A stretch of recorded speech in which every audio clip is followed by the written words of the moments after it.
Bom dia, a graça e a paz do nosso Senhor e Salvador Jesus Cristo. Coisa boa, né? Poder adorar ao Senhor, bendizer o seu nome, né? Bom demais. E agora, queridos, então, nós vamos aqui dar aí sequência, ministrando a palavra do nosso Deus. Amém? Então, quero convidar você a estar participando aí. Nós estamos trabalhando nessa temática aqui, né? Que é o nosso material sobre cantares, né? Eclesiastes e cantares. Hoje nós estamos na aula de número 3, as palavras e as riquezas, tá? Então, é um tema bem denso, né? E eu quero até já compartilhar com você aqui um material para a gente ir acompanhando, tá bom? Olha aí. Tá? Então, Eclesiastes e Cantares, né? Como a gente já sabe aí, as palavras e as riquezas, tá? O objetivo é, né? E conscientizar-se que a reverência e o respeito devem permear a nossa relação com Deus, oferecer em sacrifício a Deus seus lábios, seu dinheiro, servir a Deus com suas palavras e com seus bens materiais. É o princípio que está aqui norteado nesse texto de Eclesiastes, capítulo 5 e também parte do 6, tá? Que nós vamos fazer a leitura aqui. Parte não, e o 6 também, tá bom?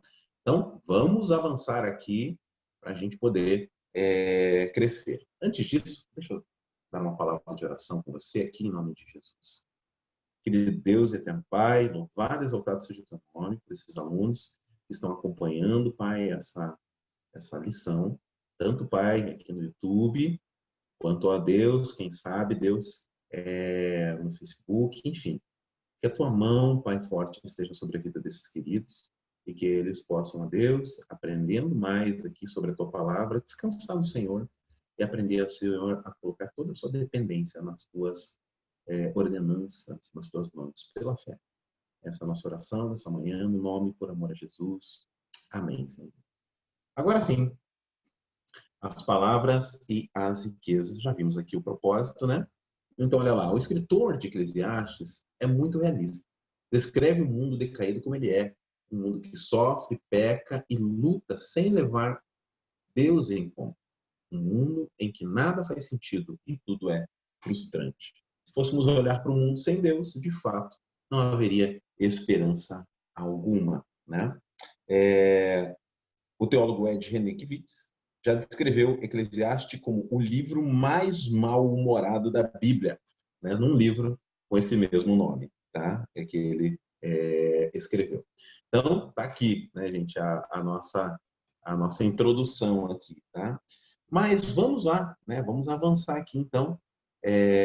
Nós temos aqui, em primeiro lugar, o perigo, né, de falar sem pensar. Então, vamos ver como é que se divide isso aqui? Olha lá. Primeiro, né? Deus e a palavra. Deus, ele instituiu a palavra falada e escrita como principal meio de comunicação entre os homens e ele, né? Olha só lá, Hebreus 11, 1 e 2. Havendo Deus outrora falado de muitas vezes e de muitas maneiras aos pais, pelos profetas, nesses últimos dias nos falou pelo Filho. Olha só, pela palavra ele criou tudo. Pela fé, entendemos que o universo foi formado pela palavra de Deus, de modo que o visível veio existir das coisas que não aparecem. Hebreus 11:3. Só em Gênesis 1, no relato da criação, aparece 9 vezes a expressão disse Deus. Prova real na importância da palavra escrita e falada. Então, amém aqui, né? Vamos dar uma olhadinha aqui, gente, nesse trecho aqui, ó, de Eclesiastes 5, 1 a 7, para a gente ter um melhor entendimento do autor da revista. Diz assim, então, esse texto da palavra do Senhor, né? Aqui, ó, tá? Aqui. Quando você for ao santuário de Deus, seja reverente. Quem se aproxima para ouvir é melhor do que os tolos que oferecem sacrifício sem saber o que estão agindo mal. Não seja precipitado de lábios, nem apressado de coração, para fazer promessas diante de Deus. Deus está nos céus e você na terra. Por isso, fale pouco. Das muitas ocupações brotam sonhos. Do muito falar nasce a prosa vã do tolo. Quando você fizer um voto, cumpra-o sem demora, pois os tolos desagradam a Deus. Cumpra seu voto. Melhor não fazer voto do que fazer e não cumprir. Olha aí, né? Opa, peraí, até o 7. Não permita que a sua boca o faça pecar. E não diga ao mensageiro de Deus: o meu voto foi um engano. Por que irritar a Deus com o que você diz e deixá-lo destruir o que você realizou? Em meio a tantos sonhos absurdos e conversas inúteis, tenha o temor de Deus. Ai, ai, ai, né? Então, é isso aí, Deus e a sua palavra, tá? Então, a gente viu aqui, nessa introdução já, a importância da palavra humana. Vimos agora há pouquinho também, né, a importância da palavra de Deus, né? O segundo ponto também, ensinou o homem a falar quando ele conversava no jardim, quando ele mandou dar nome aos animais. Lá em Gênesis 2 você vê que além de falar, de se comunicar, Deus também deu ordem aos homens, né, para que eles também, o homem, né, para que ele desse nome aos animais. Então Deus ensinou a fala ao homem, né? E depois também tem o primeiro ato tentador, também veio através da fala, né? Que a serpente lançou dúvidas, né, sobre a mente ali de Eva, né? Disse assim: é assim que Deus disse, não comereis de toda a árvore do jardim? Gênesis 3:1. Então, tanto, né, no relato criativo de Deus, né, da criação de Deus, quanto no relato da queda, nós vemos aqui o perigo da fala, né? Ou o poder da fala, né? Quando entregue ao Senhor. Mas também nós vemos o quê? A palavra nos profetas, tá? E diz o quê? Ó, o grande tema dos profetas do Antigo Testamento é a obra e a vida de Jesus Cristo. Após a ressurreição, olha só, começando por Moisés, discorrendo por todos os profetas, expunha-lhes a seu respeito que constava em todas as escrituras. Lucas 24:27. Então, já nas escrituras antigas, né, já no Antigo Testamento, já haviam relatos, né, sobre as profecias. E quando Jesus encontrou com aqueles discípulos em Emaús, ele já expôs ali, mas não era assim que deveriam acontecer as coisas, até o momento que ele senta e parte o pão com eles e eles passam a ter entendimento. Foi a respeito desta salvação que os profetas indagaram e inquiriram, as quais profetizaram acerca da graça a vós outros destinada, investigando atentamente qual ocasião ou quais as circunstâncias oportunas indicadas pelo Espírito de Cristo que neles estavam, ao dar de antemão testemunho sobre os sofrimentos referentes a Cristo e sobre as glórias que os seguiriam. 1 Pedro 1, 10 e 11. Embora, às vezes, ilustrassem suas mensagens com audiovisuais diversos, parte central sempre é a palavra. Então, você vê a palavra, ela tem realmente aqui um sentido muito grande na Bíblia, né? Então, a gente fala, né, a palavra de Deus, né? Olha aqui, ó, e 3, a palavra na salvação e no crescimento espiritual. Declara o apóstolo: vocês são regenerados não por uma semente perecível, mas imperecível, por meio da palavra de Deus viva e permanente. 1 Pedro 1:23.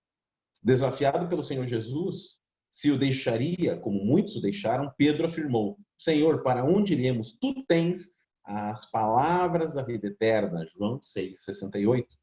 Ouçamos ainda Tiago: acolhei com mansidão a palavra em vós implantada, a qual é poderosa para salvar a vossa alma. Tiago 1:21.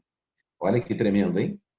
Mas ainda, olha, gente, habite em vós ricamente a palavra de Cristo. Instruí-vos e aconselhai-vos mutuamente em toda sabedoria, louvando a Deus com salmos, hinos e cânticos espirituais, com gratidão em vosso coração. Colossenses 3:16.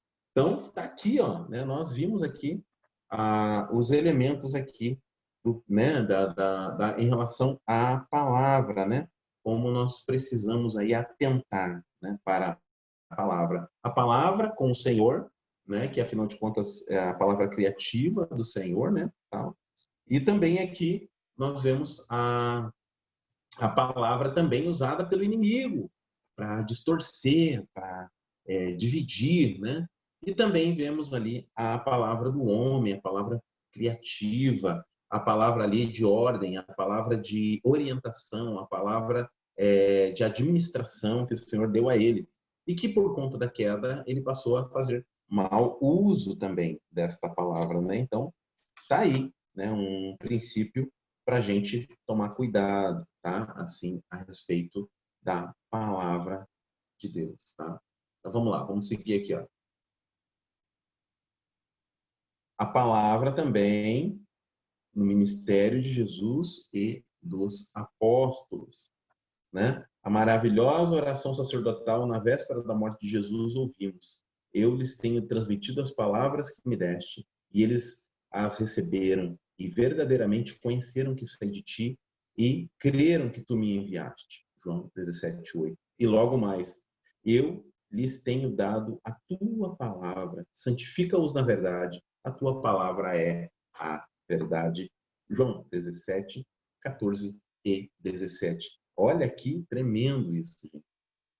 E ainda Paulo avisando Timóteo, na presença de Deus e de Cristo Jesus, que há de julgar os vivos e mortos por sua manifestação e por seu reino, eu exorto solenemente, pregue a palavra, seja preparado a tempo e fora de tempo, repreenda, corrija, exorte com toda paciência e doutrina.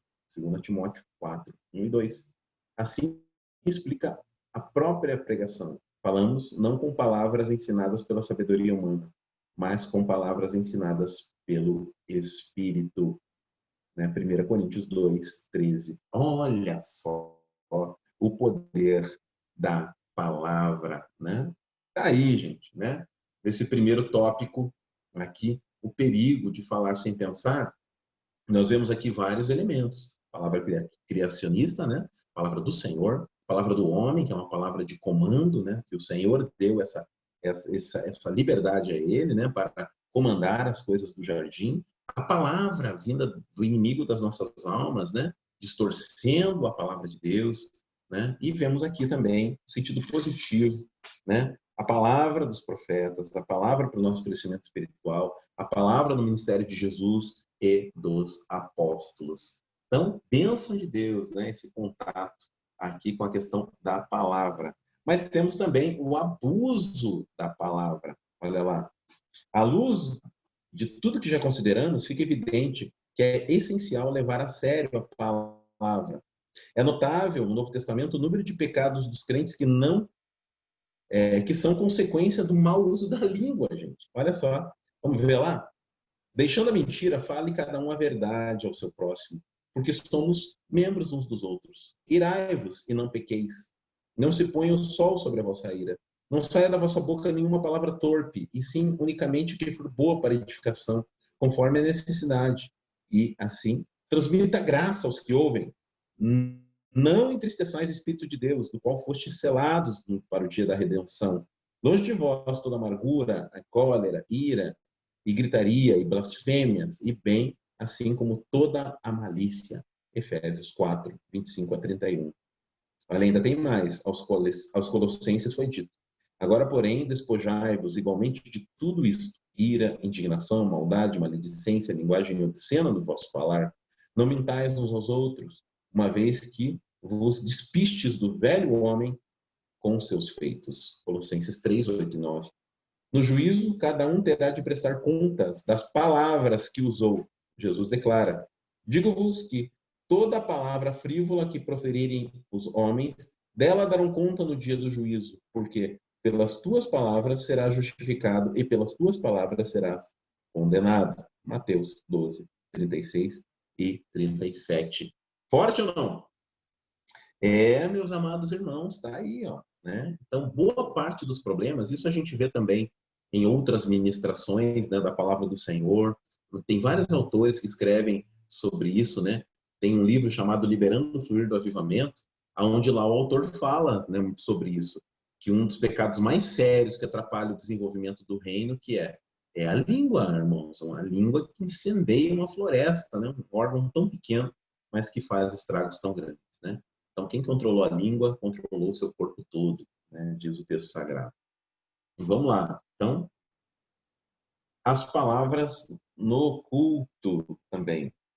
Aviso sábio: não se precipites com a tua boca, nem com o teu coração, se apresse a pronunciar palavra alguma diante de Deus, Eclesiastes 5:2, né, um dos versos que a gente leu aí. Isso não nos proíbe de falar com ele, mas requer que falemos com reverência, expressando-nos com simplicidade e sinceridade. Nunca se pode esquecer com quem se fala. Veja o que disse, olha só, Tiago. Sejam prontos para ouvir, mas tardios para falar, Tiago 1:19. Profeta Oséias, preparem o que vão dizer e voltem para o Senhor, Oséias 14:2. Davi, de manhã te apresento a minha causa, Salmo 5:3. Aqui o verbo usado pode falar de alguém que está apresentando uma causa na justiça, ou colocando as partes de um sacrifício em ordem, no altar. Nessas situações, o preparo tinha de ser adequado, correto, não podia ser apressado ou de qualquer jeito. Olha o zelo com a palavra. E o próprio Jesus. Orando, não useis de vãs repetições como gentios, porque pressupõem que pelo seu muito falar serão ouvidos. Mateus 6:7. Então, querido, está aqui, vamos à síntese deste tópico, tá? Antes de falar com Deus, se cuide primeiro de ouvi-lo, lendo a sua palavra e refletindo nela. Chegar-se para ouvir é melhor do que oferecer sacrifícios de tolos. Quando eu falo, já pensei bem no que vou dizer, tá aí, né? Então, uma reflexão para a gente dentro deste tópico, tá? Amém? Amém? Graças a Deus. Então, vamos lá? Vamos seguir.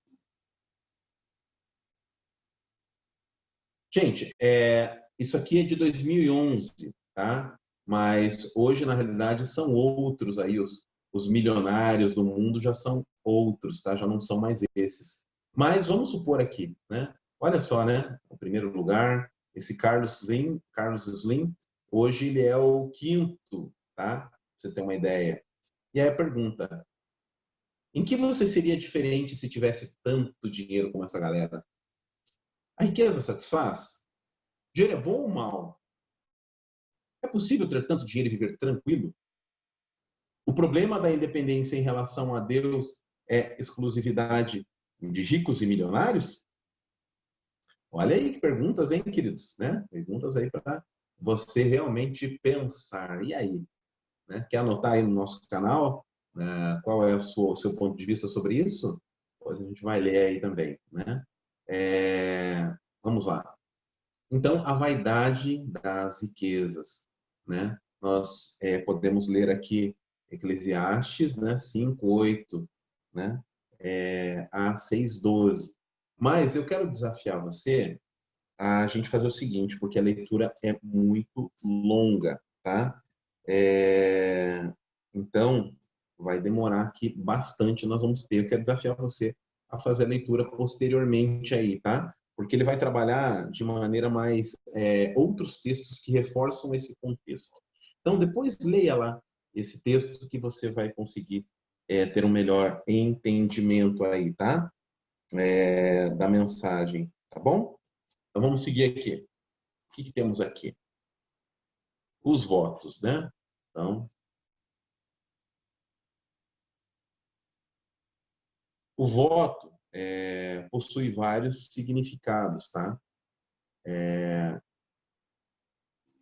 eu voltar aqui só um pouquinho, tá? Para você entender aqui, ó, né? Os votos do casamento estão intimamente ligados aos votos a Deus, pois são feitos na presença dele. Estou cumprindo com esses votos que fiz? Então ele está aqui falando com a gente aqui, gente, sobre os votos, antes de entrar no segundo tema que é a contribuição. O voto possui vários significados. No Roais, ele define o primeiro desses, a promessa solene a uma divindade. Sem dúvida que é o caso aqui. No Israel Antigo, o voto era geralmente um trato sério, individual com Deus. Temos o voto de Jacó em Betel, em dar sempre o dízimo, se Deus o guardasse na viagem, Gênesis 28 e 20. O voto precipitado de Jefté, que envolveu o sacrifício da sua filha amada, Juízes 11, 30 e 31. E ainda o voto de Ana, né, entregando ali, consagrando Samuel ao Senhor, né, desde a sua infância. Então, vemos aqui votos. Só que o que o texto sagrado nos orientou, né, que a gente leu ali? que se a gente promete algo ao Senhor, nós temos que cumprir. Se não, é melhor não votar, não fazer alianças. O que prometemos a Deus tem que ser cumprido. Quando Deus fizer algum voto, não tardes em cumpri-lo, porque não se agrada de tolos. Cumpre o voto que fazes. Melhor é que não votes do que votes e não cumpras, né? Então tá aí. A gente precisa tomar esse cuidado, né, com os votos. Os votos no casamento estão intimamente ligados com os votos a Deus, como a gente já leu, pois são feitos na presença dele. Estou cumprido com os votos que eu fiz. Tá aí, gente, né? Palavras ditas, né? Palavras lançadas ao vento, se nós não respeitarmos aí os nossos votos, tá? Vamos lá, agora sim, né? Falando das riquezas, já vimos, tá? Já fizemos essas perguntas, né? Que eu me adiantei aqui, peço desculpas.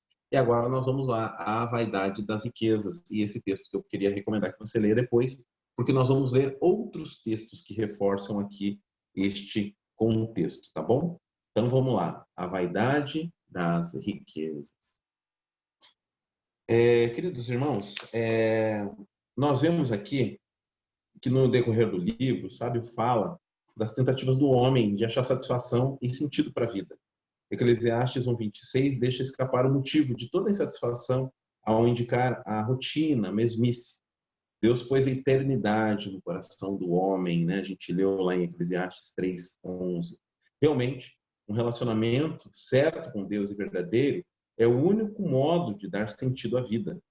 Aos poucos, o nosso escritor vai nos levando nesta conclusão, né? Que é inevitável. Nós precisamos, sim, né? Sempre estar buscando o nosso Senhor, porque é nele que há o sentido real para a nossa vida. As riquezas e os problemas a elas relacionados o preocupam? Quais são eles, né? Então, vamos lá. A gente precisa lembrar que as riquezas e o dinheiro, as riquezas e o dinheiro em si não são maus, né? Abraão era riquíssimo e ao mesmo tempo foi um fiel servo de Deus. Gênesis 24, 34 a 35. Jó era o homem mais rico do Oriente e o próprio Senhor se orgulhava dele. Reparou, meu servo Jó? Não há ninguém na terra como ele, irrepreensível, íntegro, homem que teme a Deus e evita o mal. Jó 1, 3 e 8. Os problemas começam com atitudes erradas que os homens têm. Ora, os que querem ficar ricos caem em tentação e cilada, e em muitas concupiscências insensatas e perniciosas, as quais afogam os homens na ruína da perdição, porque o amor ao dinheiro é a raiz de todos os males, e alguns, nesta cobiça, se desviaram da fé e assim mesmos se atormentaram com muitas dores. 1 Timóteo 6, 9 e 10. As atitudes como essas que Eclesiastes condena. Por isso, o Senhor Jesus afirma: como é difícil aos ricos entrar no reino de Deus. Lucas 24, 18 e 24. Mas os cuidados do mundo, a fascinação da riqueza e as demais ambições concorrendo sufocam a palavra, ficando infrutífera. Marcos 4, 19.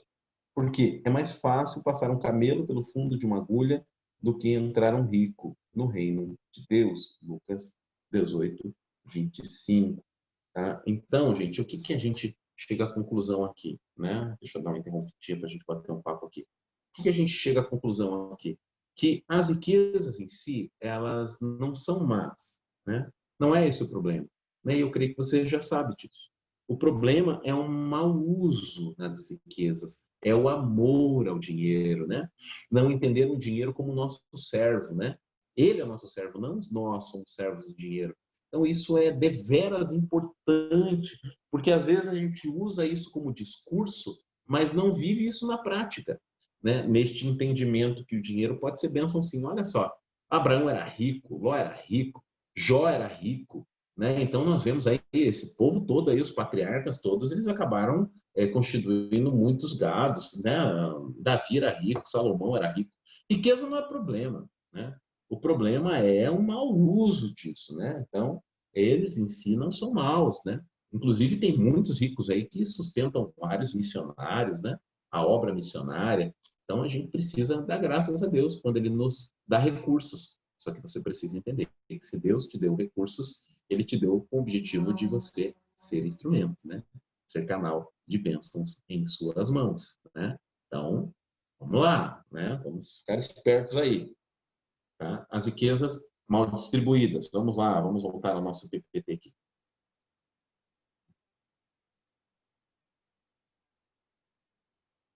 As riquezas mal distribuídas. Se vires alguma província em opressão de pobres e a perversão violenta do direito da justiça, não te maravilhes de semelhante caso, pois quem está altamente colocado em superior que o vigia, há mais altos ainda sobre eles.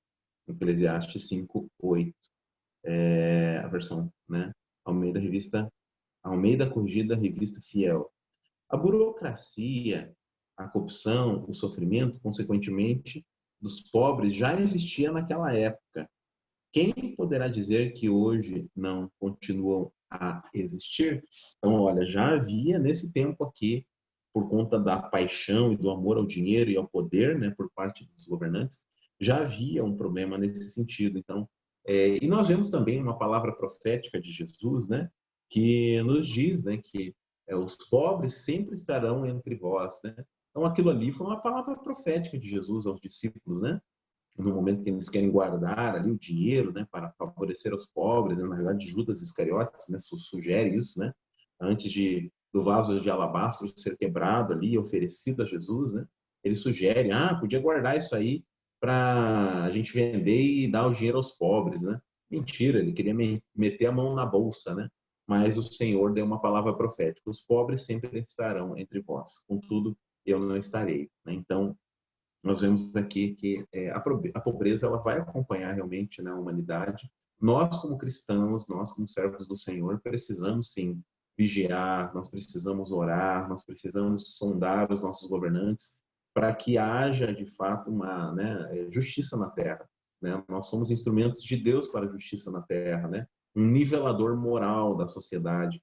Mas precisamos também entender que nós só vamos ter plenitude de justiça social, só vamos ter plenitude da nossa paz e tranquilidade e ausência de criminalidade só lá no céu, né? Só na pátria celestial nós vamos ter isso.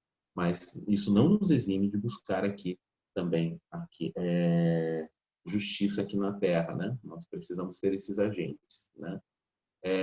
Olha lá, o dinheiro em si não satisfaz. Quem ama o dinheiro jamais dele se farta, e quem ama a abundância nunca se fartará da renda. Por também isso é vaidade. Eclesiastes 5:10. A riqueza em si não satisfaz, pois quem a busca nunca fica satisfeito, sempre quer mais. Lembremos do rico, que derrubou os seus celeiros para fazer celeiros maiores. Achava que assim ficaria feliz por muito tempo, mas Deus chamou ele de insensato, porque a sua vida ia ser ceifada, lá em Lucas 12:16-21. Então, a gente precisa aí atentar para isso também. O dinheiro não satisfaz.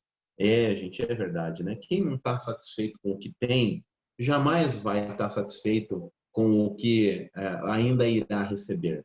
Quem é feliz com o que se tem e busca e alcança e se torna ainda, continua tão feliz quanto antes, só que agora, né, com mais posses. Então, quem é satisfeito? É satisfeito, gente, no busão, no Fuscão, né, no Chevetão, e também vai ser, né, satisfeito, né, num Sorento, num Mitsubishi, enfim, né, num Toyota, numa caminhonete, num avião, enfim, né? Por quê? Porque a felicidade dele não brota dos recursos que ele possui, mas sim, né, ele pode todas as coisas naquele que lhe fortalece, tanto passar pobreza quanto passar a riqueza, tá? Então, o dinheiro não satisfaz mesmo, né? Isso a gente tem consciência. Opa, passa aqui. Quem vive para as riquezas perde a tranquilidade, né? Vamos ver, Eclesiastes 5:12. O sono do trabalhador é ameno, quer coma pouco, quer coma muito, mas a fartura do homem rico não lhe dá tranquilidade para dormir. Fato, né? Riqueza não garante isso. Lembro, há muitos anos atrás, durante um tempo ali da minha conversão, eu lembro de ter escutado, né, esse relato do meu pastor Amós, que logo o celular havia sido lançado, um senhor estava ligando para ele de um carro luxuoso, né, na madrugada, pagando uma fortuna em ligação via celular, né, e porque estava dentro de todos aqueles recursos, com todos aqueles recursos, mais triste, né, deprimido. Então, realmente, né, quem vive para as riquezas perde a tranquilidade. E sendo que aquele que é simples, né, olha só, verso 19, né, 5:19. Vamos lá? Quando Deus concede as riquezas e bens a alguém e o capacita a desfrutá-los, a aceitar a sua sorte e ser feliz em seu trabalho, isso é um presente de Deus, né? Então, nós vemos aqui também, vamos lá? Vou pular aqui, ó, as riquezas e as bênçãos de Deus. Então, é possível também aqui a pessoa desfrutar de riquezas e ser feliz. Quando ela entende que aquilo vem do Senhor, né, e ela entende aquilo como uma expressão do cuidado e do amor de Deus, ele pode celebrar, né, e vai desfrutar de paz. 6. Não nos esqueçamos de que o pobre também pode cair nesse laço. Opa! É mesmo. Quando deixa de depender de Deus pelo sustento, de pedir o pão de cada dia, passa a desejar muito dinheiro e se afasta de Deus. Aí eu lembrei-te do Senhor. Considerai como crescem os lírios do campo. Eles não trabalham nem fiam. Contudo, vos afirmo que nem mesmo Salomão, em toda a sua glória, se vestiu como qualquer um deles. Ora, se Deus veste assim a erva do campo, que hoje existe e amanhã será lançada no forno, quanto mais a vós, outros, homens de pequena fé. Portanto, não vos inquieteis dizendo, o que comeremos, o que beberemos, ou com o que nos vestiremos? Porque os gentios é que se preocupam com todas essas coisas, pois o vosso Pai Celeste sabe que necessitais de todas elas. Mateus 6, 28 a 32. E aí, então, o que a gente tem aqui, como síntese? Qual tem sido a sua expectativa em relação às riquezas deste mundo? De busca excessiva e vaidosa ao dinheiro? Ou do desfrute que Deus lhe permitiu ter? Pense no que o texto de Eclesiastes 5:12 diz. Do seu sono do trabalhador, quer coma pouco, quer muito, mas a fartura do rico não o deixa dormir. Gente, ter pouco realmente, né, como diz o velho ditado, né, ter pouco com Deus é muito, né? Então a gente vê isso mesmo, né? É uma bênção. Conclusão? Vamos lá.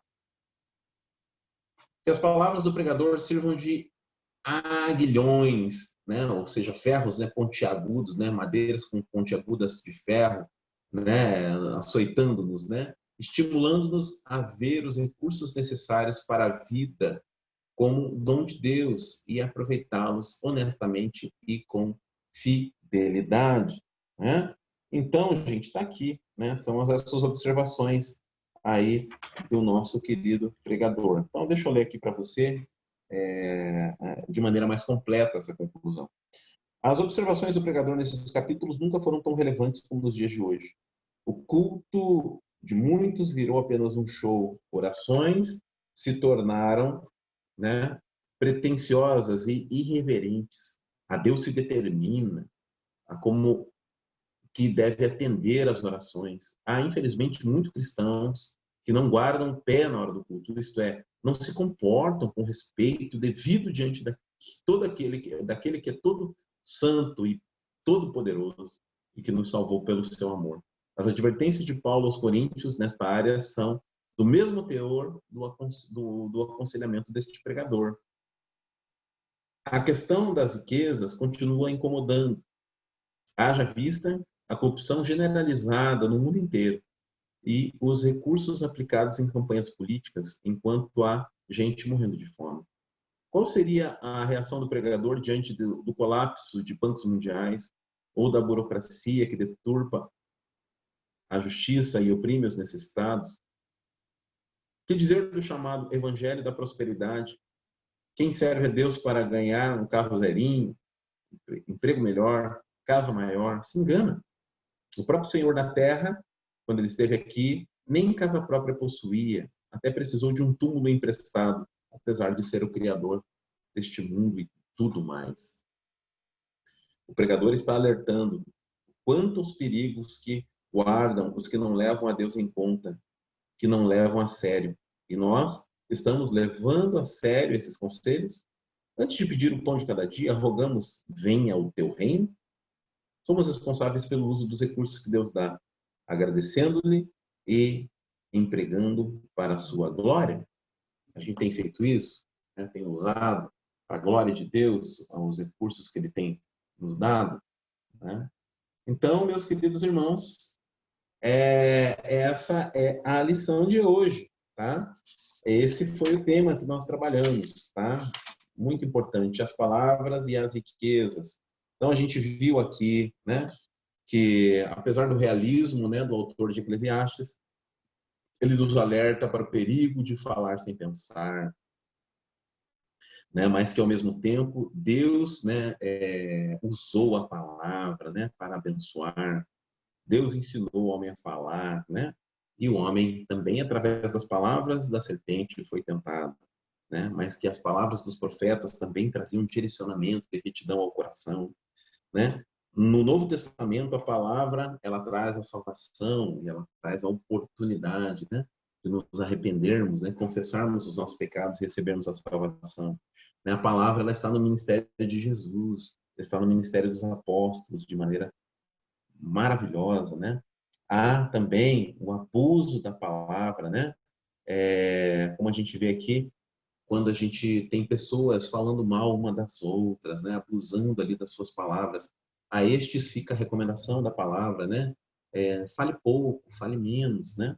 Ouça mais, é uma oportunidade que você tem. Tem um texto que diz na palavra de Deus, né? Que o tolo, quando calado, passa por sábio. Então faça isso, né? Fique quietinho, quietinha, que às vezes é mais proveitoso, né? As palavras no culto, tomar cuidado, não usar de vã repetições, não ficar falando, né, coisas que desagradam ao Senhor, né? Enfim, né, a gente precisa dessa reverência, né? E aí tem as referências aqui que ele usa. Nós precisamos tomar cuidado com os votos, né? Tem pessoas, vai fazer uma aliança com Deus e não cumpre. Vou fazer um jejum, não cumpre. Cuidado com os votos que você faz ao Senhor, porque se você for descobrir, é melhor você não votar. Ninguém te obrigou a fazer um voto, fazer uma aliança com Deus em algum sentido. Ninguém te obrigou, né? Então, a partir do momento que você fez, toma cuidado, né? E leva isso a sério em nome de Jesus. Também a gente viu aqui a vaidade das riquezas, que o dinheiro em si não é mal, né? Pelo contrário, pode ser instrumento de bênção. Vimos que há riquezas mal distribuídas, né, no nosso país, pelo mundo todo, né, que realmente essa solução não vai acontecer ainda nessa era, pode até amenizar, mas resolver não vai, só com Cristo. E que o dinheiro em si ele não traz satisfação, né? Que quem decide viver para as riquezas acaba perdendo a tranquilidade. E quando as obtém, né, quando obtém as riquezas, o que acontece? Acaba sofrendo, né, gente? Porque fica preocupado com assaltos, fica preocupado e tem que gastar muito em segurança, sendo que o sono do simples, né, é um sono tranquilo. Eita, né? Então, as riquezas, mas as riquezas, elas vindo da parte do Senhor, da mão de Deus, também pode gerar bênçãos para a nossa vida, né? Abençoando missionários, abençoando o reino de Deus, abençoando a nossa própria família, né? Quem está sustentando aí a obra missionária. E também lembrando que não é porque você é pobre que não vai cair também nesse pecado, né? Às vezes o pobre ele começa a ter um canal ali para ganhar, né, dinheiro e conseguir recursos, e ele vai desesperadamente, né, para esses canais e ignora ali muitas vezes a sua dependência do Senhor, tá? Então tá aí, né? Essas foram as palavras, esse foi o alerta da ministração desta aula, ok? Então, graça e a paz do Senhor Jesus. Nós vamos orar nesse momento, encerrando essa reunião. Querido Deus, eterno Pai, obrigado, Pai, pelo teu cuidado, pela expressão do teu amor. Louvado e exaltado seja o teu nome. Pai, que essa lição possa ter trazido aos nossos corações, Pai, mais entendimento sobre o que ela se propôs, Pai, em relação à tua palavra, em relação ao dinheiro, em relação aos nossos votos.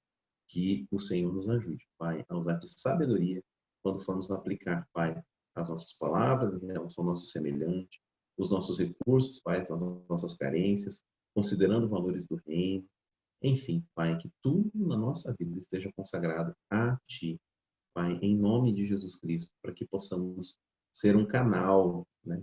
Uma bitola larga, Deus, para que o Senhor possa fluir através de nós de maneira abundante, Pai, abundante.